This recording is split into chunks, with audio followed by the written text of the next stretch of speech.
This became popular like a long time ago because this was up against people that were basically simulating real war. And you could never get somebody into playing some of those old games. Like, statistically, like, they would roll dice or draw cards for like guns like malfunctioning, and like one little like battle would take hours and hours and hours of like overall huge campaigns of like war simulations.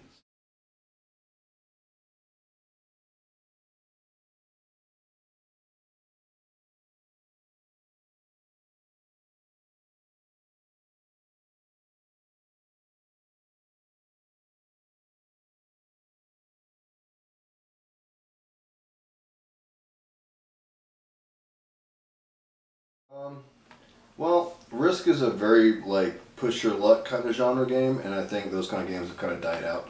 So I have fond emotional memories for Risk, but I would never voluntarily play it with all the options we have now. It's like things have evolved so much. It's like the equivalent of like we have cars now, and like so I would never go back to a horse and buggy. Like it is, this is very old mechanically speaking. The mechanics of Risks are. There's a little bit of statistics. Basically, it rewards aggression, but the variances of what you're allowed to do, it's so random as to whether or not you make a plan that's successful or not. The plan is to take over a certain group of spaces in order to become stronger and have more, presence. It gives you more of an ability to take up more and more spaces. And then the game has built-in mechanics to give people jumps and power to let them hit each other back and forth until eventually one wave is higher than the other one. And you could lay out a perfectly awesome plan and it could completely just not work, or you could lay the stupidest plan that should never work and you can get lucky. It's a very high level of variance. I mean, it's an exciting thing. Like in one turn you have like one content, the next turn you just like envelop something. Yeah, there's moments like there's lots of exciting moments. Like when if someone just loses, they're not supposed to, and someone wins and they're not really. I say supposed to. Whenever it was on account of a die roll.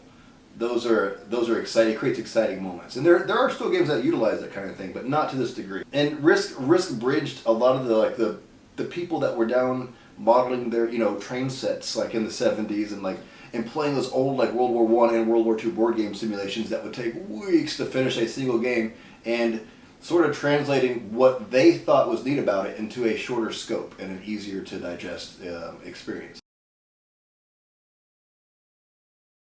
I believe that people play games in different ways, and a lot of people play board games because they're competitive in nature, and the earlier ones were competitive in nature, and the random element. I think it was too prevalent. It sort of gives an air like. You think about the strategy involved, and you think you have a good plan, and people sort of become emotionally attached to that. So you're being competitive, and you think you have like this laid out plan, but then the dice beat you, right? So you sort of get angry at the environment, right? Like you sort of get angry at the mechanics. But then there's also somebody who's about to roll them back at you, and when you fail, Risk is twofold. Like Risk isn't just like you fail and then your stuff doesn't work. You fail, and then it's like you're on the ground. And then it encourages your friends to come over there and kick you. Like the mechanics are like, hey, look, he fell over. Come kick him. I'm gonna play. Like that's what the cards do. They're designed to be like, oh, he fell over. Let's just like take everything he has. So yeah, I could name 1,000 games I would recommend before Risk.